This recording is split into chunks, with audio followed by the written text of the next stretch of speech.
કમરનો દુખાવો મટાડવા માટે આપણે કઈ કસરતો છે જે કરવી જોઈએ કે જેથી આપણા કમરનો જે દુખાવો છે, બેક પેન છે, લોઅર બેક પેન હોય, અપર બેક પેન હોય, જે પણ પેન હોય તે મટાડી શકાય.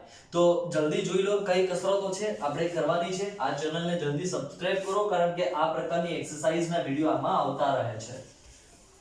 તમારે સૌથી પહેલી કસરત સૂતા સમયે, મતલબ સૂતા સવારમાં ઉઠો, તમને કમર જકડાઈ ગઈ છે તો ત્યારે સવારમાં જ તમે કરી શકો આ કસરત. એમાં સૌથી પહેલું કાર્ય તમારે કરવાનું છે, બંને હાથ એકદમ સ્ટ્રેટ રાખી પગને આટલો ઉપર કરો. ત્યાર પછી પગને ધીરે રહીને તમારા તરફ ખેંચો.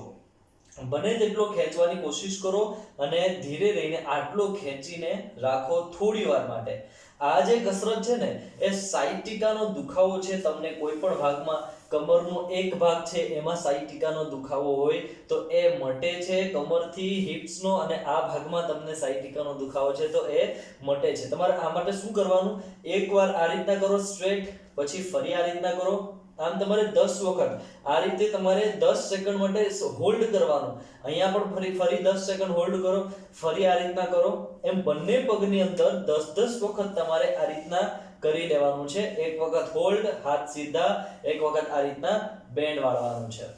ત્યાર પછી બીજી એક કસરત છે કે જે તમે એક પગને આ રીતના ઉપર કરો, બંને હાથ છે આ રીતના ફેલાવી દેવાના છે. અહીંયા તમને વિડીયોમાં નથી દેખાતું તો પણ તમારે એ રીતના બંને હાથને એકદમ સીધા ફેલાવી દેવાના છે.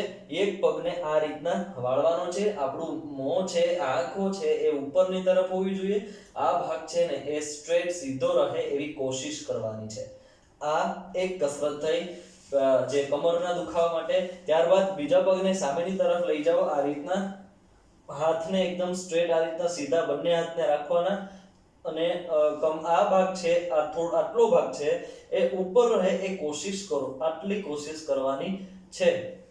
તો ફરી 5 વખત 1, થોડી વાર માટે રોકાવાનું, પછી બીજી સાઈડ 1 2 3. તમે એવું લાગે તો આ જે પગ જે બાજુ જાય છે ને એ બાજુ તમે હાથને પણ એના ઉપર આ રીતના રાખી શકો. દાખલા તરીકે આ બાજુ આવ્યું છે તો હાથને એના ઉપર રાખી દો. આ રીતના એક હાથ સીધો રાખો, આ રીતના એક હાથને રાખી દો. આનાથી જે લોઅર બેક પેન છે, આ બાજુનો જે કમરનો દુખાવો છે, નીચેનો અને આ સાઈડનો આટલો એ દુખાવો મટી જાય છે. ત્યાર પછી સવારમાં ઉઠીને પવન મુક્તાસન યોગ કરશો ને તો પણ કમરના દુખાવા મટે છે. આના માટે તમારે બંને હાથને આ રીતના જોઈન્ટ કરવાના છે. બંને હાથ પગની આ રીતના પગ ઉપર રાખી દેવાના. ત્યાર પછી ધીરે ઊંડો શ્વાસ લેવાનો છે અને આટલું ઉપર ઉઠવાનું છે. આ રીતના તમારે આ યોગ કરવાનો છે, પવન મુક્તાસન યોગ.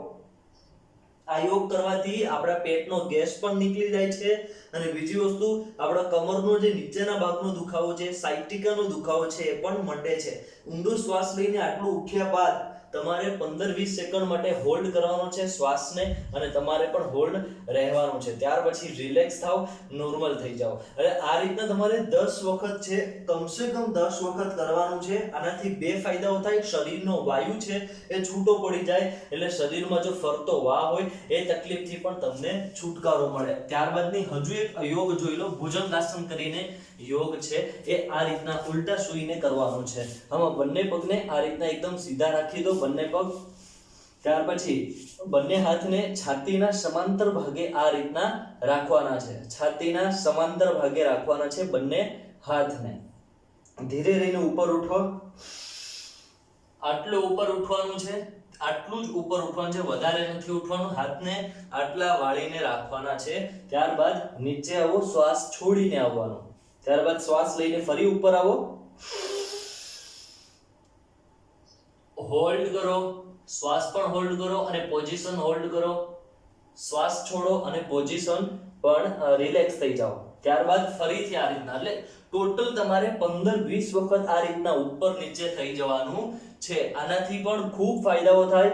એક તો આપણા કમરનો દુખાવો મટે, પેટની ચરબી ઘટે છે. જો તમે વધારે વખત 100 થી 200 વખત આ રીતના કરશો ને તો પેટના નીચેના ભાગની જે ચરબી છે એ પણ ઘટી જશે અને નીચેનો જે કમરનો દુખાવો છે, લોઅર બેક પેન, એ પણ મટી જશે. હવે વાયુ મુદ્રા છે ને એ મુદ્રા કરીને પણ તમે કમરનો દુખાવો મટાડી શકો. કઈ રીતે? વાયુ મુદ્રા એટલે શરીરમાં જે વાયુ જે ભેગો થયો છે અથવા શરીરમાં જો વાયુનો પ્રકોપ વધી ગયો હોય તો તમે આ જે સૌથી પહેલી આંગળી છે બંને હાથની, એ આંગળીને આ રીતના રાખીને પણ 15 મિનિટ જમ્યા બાદ કરશો એટલે શરીરમાંથી ગેસ નીકળી જશે. બીજી વસ્તુ, શરીરનો જે વધારાનો જે વાયુ છે આપણા સાંધાની અંદર ભરાયો છે, હાડકામાં ભરાયો છે, એ વાયુ પણ નીકળી જાય એટલે કોઈ પણ પ્રકારનો દુખાવો તમને મટી જાય છે માત્ર આ એક મુદ્રા કરવાથી. પણ કસરતો પણ કરો અને આ મુદ્રા પણ કરો એટલે તમારો કમરનો દુખાવો છે વગર ઓપરેશને મટી જશે. હું તમને એની ગેરંટી આપું છું. વિડીયોને જલ્દીથી લાઈક અને બીજા લોકોને શેર કરી દો, ચેનલને સબસ્ક્રાઇબ કરો.